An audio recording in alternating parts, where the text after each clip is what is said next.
মানুষ যদি নিজেকে আল্লাহ বানাতে চায়, কোনো মানুষ যদি নিজেকে জান্নাতে মানুষ করে দুনিয়ার ভিতরে লালন করতে চায়, কোনো মানুষ যদি নিজেকে জান্নাতের হিসাবে দুনিয়ার ভিতরে করতে চায়, সেজন্য 6টা কাজ করে। কয়টা কাজ? 6টা।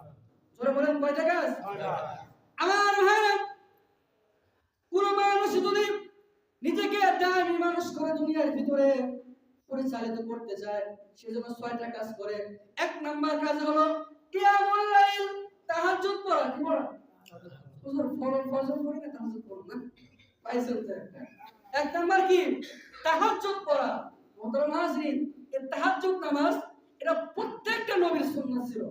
প্রত্যেকটা নবীর সুন্নাত ছিল। প্রত্যেক নবী কিয়ামুল লাইল করতেন। প্রত্যেক নবী কিয়ামুল লাইল করতেন।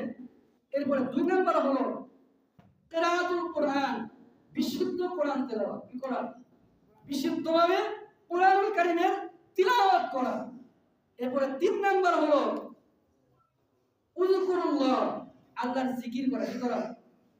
আল্লাহর জিকির করা। কিভাবে?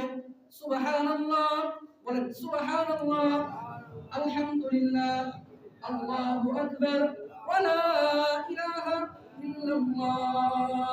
এই যে সামান্য সময়ে একবার সুবহানাল্লাহ বললেন, একবার আলহামদুলিল্লাহ বললেন, একবার আল্লাহু আকবার বললেন, একবার লা ইলাহা ইল্লাল্লাহ বললেন।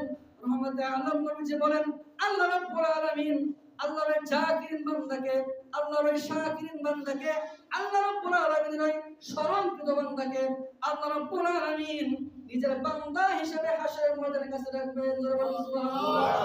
তাহলে 3 নাম্বার কাজ হলো আল্লাহ রাব্বুল আলামিনের জিকির করা। এরপরে 4 নাম্বার কাজ হলো তাবাত্তুল। জোরে বলেন কি? তাবাত্তুল। এই তাবাত্তুল শব্দের অর্থ হলো আল্লাহর সাথে সম্পর্ক স্থাপন করা। আল্লাহর সাথে কি করা? সম্পর্ক স্থাপন করা। এরপরে এই তাবাত্তুল নিয়ে আরেকটু কথা বলছি আমরা। 5 নাম্বার শুনে নেই। 5 নাম্বার কাজ হলো কি করা? সর্ব অবস্থায় তাওয়াক্কালতু আলাল্লাহ, কার উপরে ভরসা করা? আল্লাহর উপরে। 5 নাম্বার হলো আল্লাহর উপরে ভরসা করা।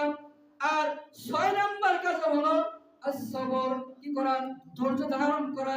আমার ভাইরা, আমার বন্ধুগণ, আল্লাহ রাব্বুল আলামিনের সাথে আমাদের সম্পর্ক তখন স্থাপন হবে যখন আমরা আল্লাহ রাব্বুল আলামিনের সকল বিধান আমরা পালন করব। যখন আমরা আল্লাহর প্রত্যেকটা বিধান কামা হক করে পালন করব, তখন এই বাদবাকি 5টা কাজ অটোমেটিক আমাদের জন্য সহজ হয়ে যাবে। আমার ভাইরা, যার ভিতরে আল্লাহর ভয় আছে, যার ভিতরে আল্লাহর ভালোবাসা আছে, আল্লাহর ওই প্রেমিক বান্দা কখনো কি নামাজ না পড়ে ঘুমাতে পারে? না। জোরে বলেন। যে ব্যক্তির ভিতরে বা যে বান্দার ভিতরে আল্লাহর ভয় আছে, সে কখনো কোরআন তিলাওয়াত না করে থাকতে পারে? না। যার ভিতরে আল্লাহর ভালোবাসা বা আল্লাহর ভয় আছে, আল্লাহর জাকিরিন বান্দা কখনো কি আল্লাহর জিকির না করে থাকতে পারে? না। যার ভিতরে আল্লাহর ভয় আছে, আল্লাহর এই প্রেমিক বান্দা, আল্লাহর প্রেমিক বান্দি কখনো কি আল্লাহর উপরে ভরসা না করে থাকতে পারে? যারা বলেন থাকতে পারে? যার ভিতরে আল্লাহ রাব্বুল আলামিনের ভয় আছে, আল্লাহর ওই ভয়কৃত বান্দা, আল্লাহর ওই জাকিরিন বান্দা, আল্লাহর ওই ভয়কৃত বান্দি কখনো কি মুসিবতের মধ্যে ধৈর্য হারা হতে পারে? না, ধৈর্য হারা হতে পারে না। তাহলে আমরা যে 6টি মেসেজ পেলাম, 1 নম্বর মেসেজের নাম কি? কিয়ামুল লাইল, তাহাজ্জুদ নামাজ আদায় করা। 2 নাম্বার কিরাআতুল কোরআন, বিশুদ্ধভাবে কোরআনের তিলাওয়াত করা। এরপর 3 নাম্বার আল্লাহ রাব্বুল আলামিনের জিকির করা। এরপর 4 নাম্বার আল্লাহর সাথে সম্পর্ক স্থাপন করা। এরপর 5 নাম্বার আল্লাহর উপরে তাওয়াক্কুল করা। আর 6 নাম্বার হলো সবর করা। আমার ভাইরা, আপনার 6টা কাজ করে দেখেন। আপনি 3 দিন তাহাজ্জুদ পড়ে দেখেন, আপনি কোরআন তিলাওয়াত করে দেখেন না, আপনি জিকির করে দেখেন, আপনার ভিতর থেকে যদি নেফাকিয়াত দূর না হয়, তখন আমাকে বলবেন যে হুজুর, জুমার দিন আপনার বয়ান শুনছিলাম, আপনি তাহাজ্জুদ পড়তে বলেছিলেন, আমি তাহাজ্জুদ পড়েছিলাম, কোরআন পড়তে বলেছেন, আমি পড়েছিলাম, জিকির করতে বলেছেন, আমি করেছিলাম, হুজুর আমার মধ্যে পরিবর্তন হয়, তখন আমাকে বলবেন।